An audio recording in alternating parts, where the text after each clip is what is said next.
The reservation is set for 7 people. This individual will have a separate seat, please. That cheerful voice belonged to my mother-in-law, who always finds joy in teasing me. But today, everything changes.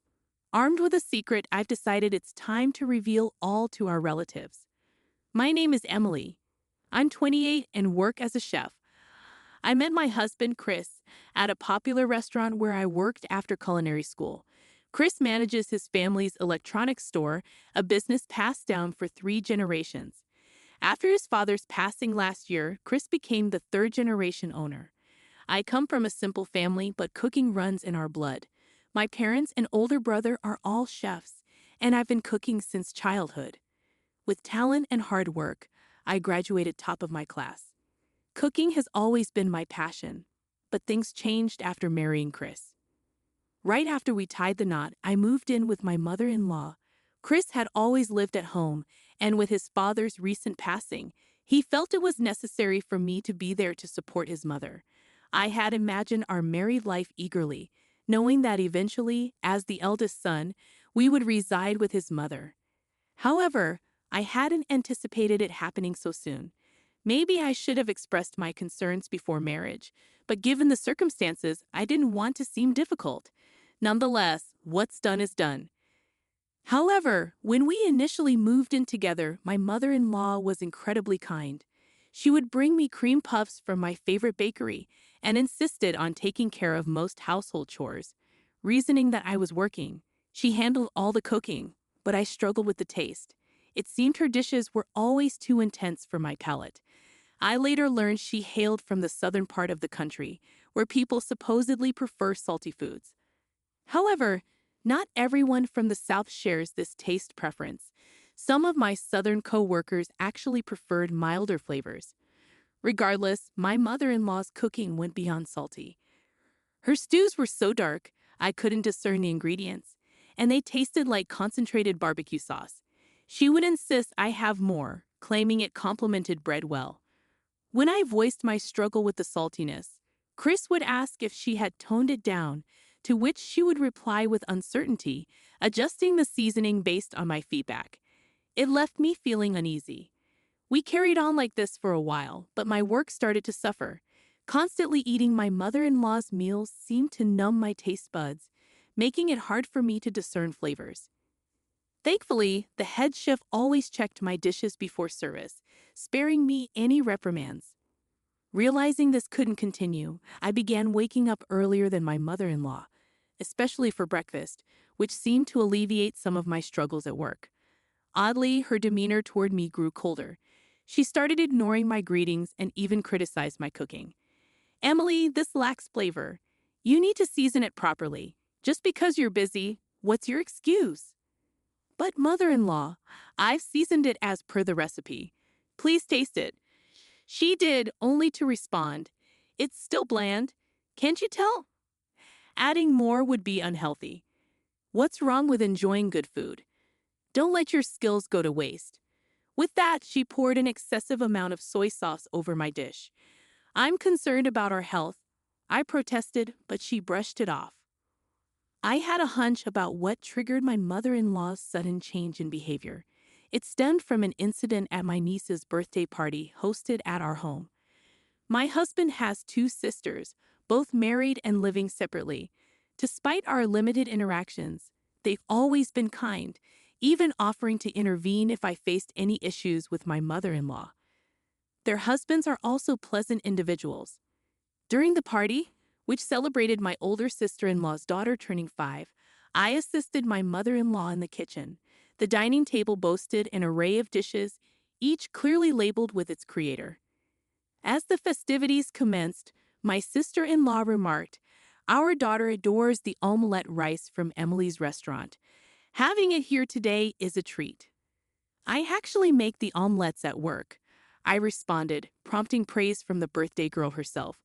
"The omelette lady's food is yummy." These exchanges didn't sit well with my mother-in-law. Desperate to redirect attention, she insisted, "Look, Grandma's stew is also tasty." But her granddaughter rejected it, complaining, "It hurts my mouth." While my sister's husbands politely sampled her cooking, it quickly requested more water, noting the excessive saltiness. My sister-in-law jokingly suggested I give her cooking lessons, which only fueled my mother-in-law's anger. She stormed out of the room, refusing to return. I regretted agreeing to cook for the party, but my mother-in-law had requested it, leaving me no choice. The tense atmosphere led to an early end to the celebration. While my sister-in-law's comment was meant in jest, criticism of one's cooking stings. It likely hurt my mother-in-law, who had prepared the food with hopes of delighting everyone. That night, I apologized to her, acknowledging any overstepping. Her response was cold. "Don't get too comfortable. You're just a freeloader." The next morning marked the beginning of relentless bullying from my mother-in-law. She would season the breakfast I prepared without even tasting it. If it didn't meet her standards, she disposed of it in front of me. Seeking solace, I turned to my husband, Chris. His response was dismissive, suggesting I was overreacting and should have obeyed his mother. He also started coming home later, using work as an excuse, even skipping his niece's birthday party. This behavior shattered any illusions I had about the kind of man he was, despite us being married for only 6 months. Our marriage was crumbling, and the thought of divorce crossed my mind. However, with just 6 months of marriage under our belt, I hesitated, knowing it would upset our parents. Then things took a turn for the worse. My mother-in-law slipped on the stairs, injuring her leg. Despite offers from my sister-in-law to assist, my mother-in-law insisted on my help, stating, "You're technically the wife, so you should at least do this much. It's absurd to rely on my daughter." From then on, I was at my mother-in-law's beck and call, even for trivial tasks. She began contacting me during work hours, forcing me to request time off repeatedly. Although my co-workers assured me it was fine, I felt guilty and eventually resigned from my job. It seemed my mother-in-law had been waiting for this moment, mocking me. "Can't handle your prestigious job anymore, can you?" How pathetic! Suddenly, day and night, my mother-in-law summoned me incessantly, leaving me no time to rest. Whenever I attempted to discuss things with Chris, he was increasingly absent, claiming to sleep at his office, though I doubted his words. My decision was made, but I couldn't leave without making a move, so I resolved to seek revenge. During breakfast one morning, I broached the topic. I want a divorce. They both looked shocked, dismissing my request with scorn. "What nonsense! We've barely been married a year. You'll be the laughingstock. Accusing me of infidelity? Absurd. You're embarrassing us, Emily. You're way out of line." Despite their mockery, I stood firm. Chris is always absent. My mother-in-law only knows how to bully. Who'd want to endure that? I'm filing for divorce. My decision stands. My resolute stance alarmed them, prompting Chris to stutter an apology. "We're sorry. I'll try to come home earlier.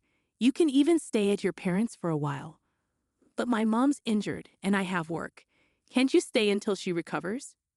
Though he struggled to apologize, his sincerity was evident. "I've been immature. I'm sorry. Can't you reconsider?" I reluctantly agreed, yet their smirks betrayed their true feelings, typical of a mother and son. Following that, the bullying ceased, and Chris began returning home earlier. However, the tranquility was short-lived. Chris resumed his late returns, and my mother-in-law's mistreatment resumed. Despite her leg failing to heal, she frequently ventured out, citing hospital visits. This behavior struck me as odd, leading me to uncover a shocking truth. Days later, my phone buzzed incessantly with calls from Chris and my mother-in-law. Chris's tone was heated when I answered. "Where are you? How can you leave my mom like this?" Unfazed, I responded, "I'm at my parents' house." "What's wrong?" "You said I could go." "What are you saying?" "My mom's leg isn't better, right?" In the background, I heard my mother-in-law causing a commotion. "Regardless, I won't return. Please communicate through a lawyer," I declared before hanging up. Following that ordeal, I relished the peaceful moments at my parents' home. They'd pampered me with my favorite meals, and I reciprocated by cooking for them. When my mother praised my cooking as the best, tears welled up in my eyes.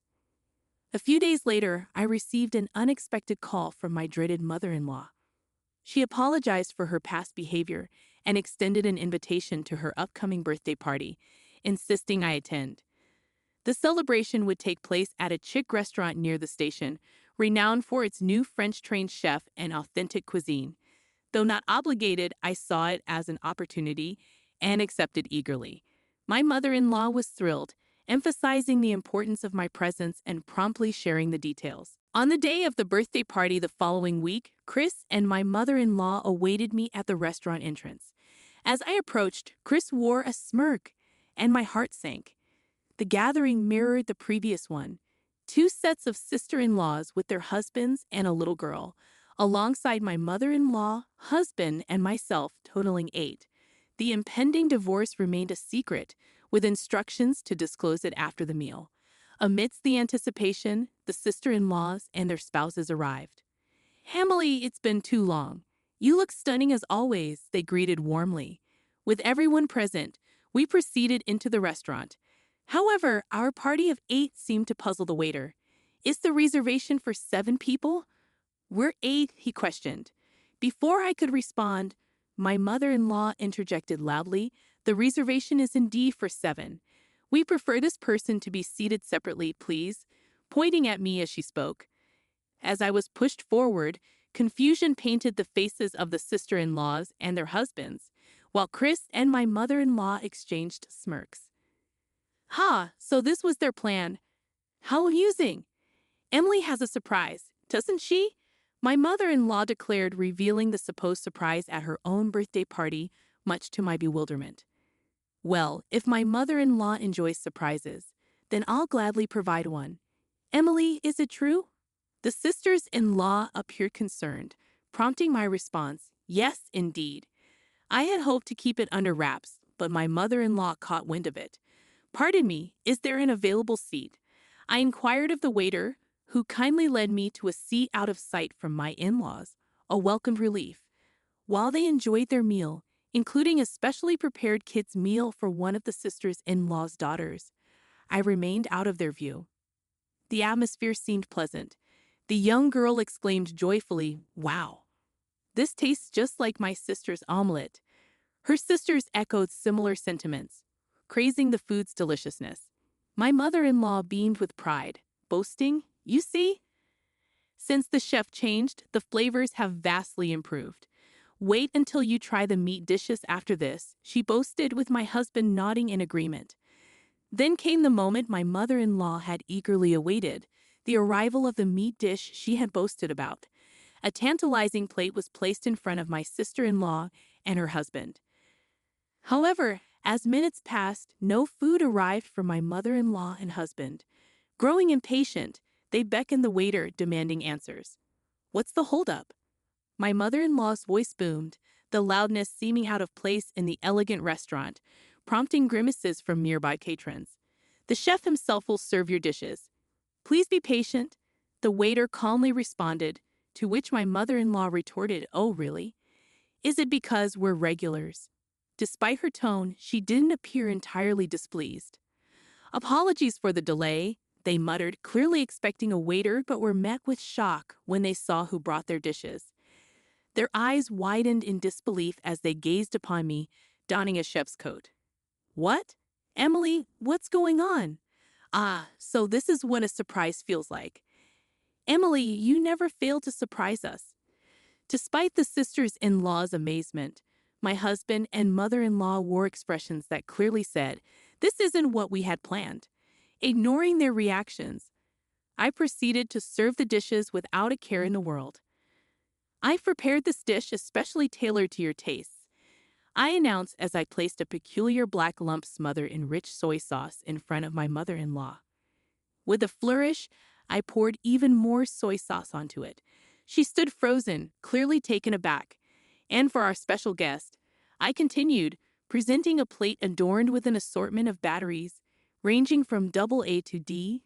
To add an extra kick, "Please help yourself to some soy sauce," I added, setting a whole bottle in front of my husband. "After all, he's always buzzing about work," I quipped, arranging the batteries for my electrician husband, even selecting the priciest ones available at other electronic stores. I anticipate some gratitude for my efforts. My nieces erupted into laughter at the sight. My sister-in-law and her husband wore expressions suggesting, "Isn't this a bit over the top?" Meanwhile, my mother-in-law and husband flushed red with embarrassment, bellowing, "You're making a mockery of us and this establishment. Get the manager." As my husband made the demand, the manager emerged, calmly stating, "That would be me." "What on earth were you thinking? We're the customers here. We'll take legal action," they threatened, to which the manager calmly responded, "Is that so? Well, in that case, we'll be pursuing legal action against you two for disrupting our business." Their response? A puzzled huh? It became apparent that my in-laws were frequent patrons of the restaurant, often exhibiting arrogance towards the staff. They had a reputation for nitpicking, never considering the inconvenience they caused other customers. Their troublesome behavior was well known. "We've tolerated it because you're family, but it seems it's time to put some distance between us. Right, Emily?" "Absolutely, big brother." Upon hearing this revelation, my in-laws turned their surprised gazes towards us. "You see, this restaurant has been managed by my brother for quite some time now. He resides in France and couldn't make it back for our wedding due to his busy schedule." Despite sending his congratulations, my mother-in-law and my husband, Bob, had never met him. However, my brother had seen family photos and recognized both of them, I explained. "I deeply regret not being able to attend your wedding. I attempted to reach out several times, but you always seemed to have company," I continued, watching as their faces paled. The conversation grew tense. My sisters-in-law urged their husbands to leave first, then proposed, "Shall we delve into this further?" Though they smiled, their eyes betrayed a seriousness that sent a chill down my spine. "It's merely business, you know. The old-timers on Main Street, they prefer these modern spots these days," Chris interjected. As he spoke, a waiter approached and handed him an earring, remarking, "You left this behind last time." "Dining with men who wear earrings, quite suspicious, isn't it?" My sister-in-law commented with a smirk. Unable to contain my laughter, I responded, "No, dear sister-in-law, this man has been having an affair with a woman who works at a florist near his shop." Chris's face drained of color as he glanced at me, silently questioning how I knew. Little did he know, I had hired a private investigator some time ago. My intuition had proven correct. Chris had been meeting the woman almost daily after work. This restaurant appeared to be their favorite haunt, as they visited nearly every week. The evidence, including photos of their rendezvous at a hotel, was abundant. "I'm serious about her. Marrying you was a mistake. I'm ready for a divorce," Chris declared, his stance on divorce suddenly shifting. "That works for me. I've been wanting a divorce too," I replied, seizing the opportunity. "But I'll be seeking alimony, so be prepared to pay up." "I just landed a major contract," I added. "I'll happily comply," he chuckled. "Good to hear. Now, as for you, mother-in-law." My mother-in-law, who had remained silent until then, visibly trembled. Though not as frequent a patron as Chris, she too had her own routine here. "But I'm already a widow," she protested. "That's irrelevant," I countered. Upon hearing her confession, I felt compelled to reveal another piece of information. "I had the private investigator look into you as well, mother-in-law.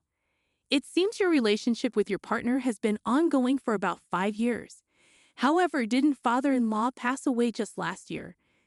My sisters-in-law shot their mother a glare of anger. No surprises there. The two of them were always closer to our esteemed father than to our mother. Discovering the truth, they were understandably furious. I too was taken aback by the level of detail the investigator had uncovered about my mother-in-law. It was revealed that my father-in-law had also hired the same investigator. "You've been deceiving us about Dad all this time. And Chris, you're cheating on Emily. Have you both lost your minds?" The sisters-in-law's anger showed no signs of abating. Recognizing that our presence was disturbing other patrons, we agreed to disperse for the day and reconvene at the in-laws' house on another occasion. On that day, I bid farewell to my brother and the staff with spirited high-fives. A few days later, in the presence of my two sisters-in-law, the divorce papers were filled out. My husband, showing no remorse, grumbled phrases like, "Well, just make sure you don't regret it, all right?" Despite my limited mobility, I ended up with such a troublesome wife. Exhausted by his endless complaints, I snapped, "Mind your step, mother-in-law." She jolted, responding with a puzzled, "What?" It was evident her leg had fully healed. Despite this, she continued to feign discomfort, solely to torment me. Her spiteful behavior confirmed her status as nothing more than a stranger to me. Thus, my brief marital journey came to an end in less than a year, and I had no regrets. Afterward, alimony payments for both my ex-husband and his mistress were deposited into my account simultaneously. While it seemed my ex-husband covered his mistress's portion too, that detail was inconsequential. Following the divorce, despite plunging into debt to fulfill his alimony obligations, my ex-husband was swiftly dumped by his newfound partner. Later, I discovered from my sister-in-law that the woman was notorious in her hometown as a homewrecker. Despite my ex-husband boasting about securing a major contract, it transpired that the restaurant was filled mostly with regular customers on the day we visited. As we exited the restaurant, following an encounter with the complaining couple, applause erupted in our wake. My brother confided in me, saying, "I heard from our other sibling that the reservation was only for 7 people, so I assumed there wasn't room for me anyway, which is why I went along with the plan." As expected, they are now prohibited from ever setting foot in the restaurant again. News of their misconduct quickly spread, resulting in the loss of their significant contract. It's a fitting consequence, I suppose. Their electronics store seemed to thrive on trust, but their future success is now uncertain. As for my mother-in-law, she too suffered repercussions. Not only was she abandoned by her partner, but her poor health led to a diagnosis revealing that her long-term dietary habits were to blame. Despite treatment, her body will never fully recover. It seems like a fitting consequence for her actions as well. As for me, I've returned to my job at the familiar Western-style restaurant.